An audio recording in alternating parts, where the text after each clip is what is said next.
Il y a beaucoup de questions qui fusent. Mais c'est intéressant parce que ça nous permet justement de parler après de la manière dont c'est produit, des références historiques, etc.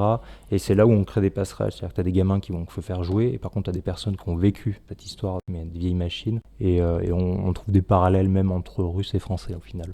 Il y a eu 2-3 machines qu'on lâchait, donc là les intervenants devaient mettre une pause d'une petite heure pour remettre en route la machine, etc.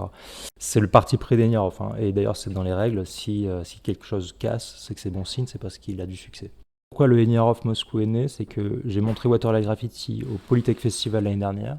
Et Alexander avait collaboré avec le Polytech Festival en posant quelques arcades dans le festival. Donc c'est là où j'ai pu tester les premières fois les arcades, et c'est à ce moment-là que je me suis dit, tiens, avec mes histoires de rétro speculative design, ça pourrait être intéressant.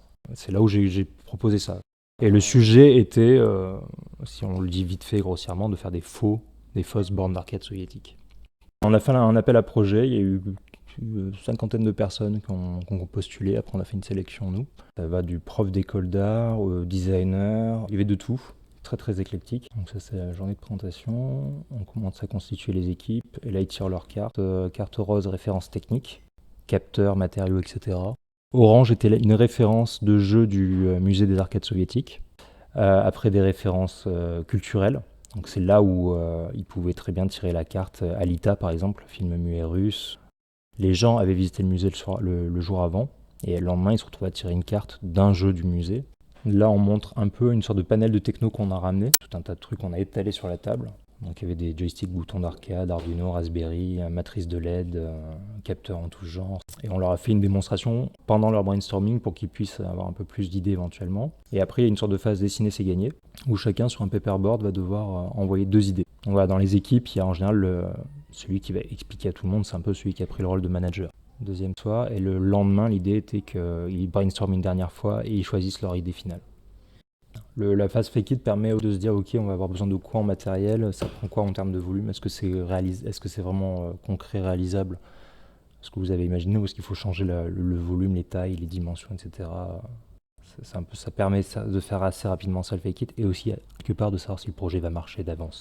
Et donc là on a migré un temps, une personne par équipe pour la partie construction dans le futur Fab Lab du Polytech Festival.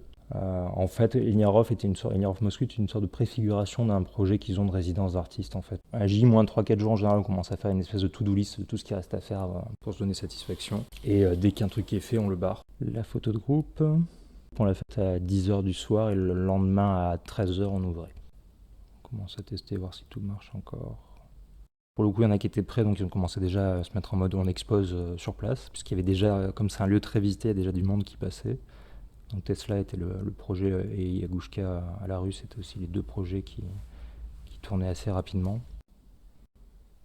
Tu mets ta carte, l'autre fait pareil, choisit une stratégie, où est-ce qu'il va protéger, il met sa carte. L'ordinateur dit s'il y a collision ou pas collision. S'il n'y a pas collision, le joueur 1 attaquant marque un point. S'il y a collision, il y a une deuxième phase où là tu passes en mode potentiomètre et tu dois protéger ta zone. Il y a un Arduino avec un lecteur MP3 qui diffuse donc les phrases. Hello, my young apprentice. I'm happy that you're here today with me to begin this experiment. It's quite dangerous, so I'm glad you're Celle helping. avec le plus de mécanique, le plus de prétention, on pourrait presque dire, elle est arrivée le lendemain. Donc à la base, on tirait avec le menton, on orientait son tir avec 2 boutons à l'extérieur.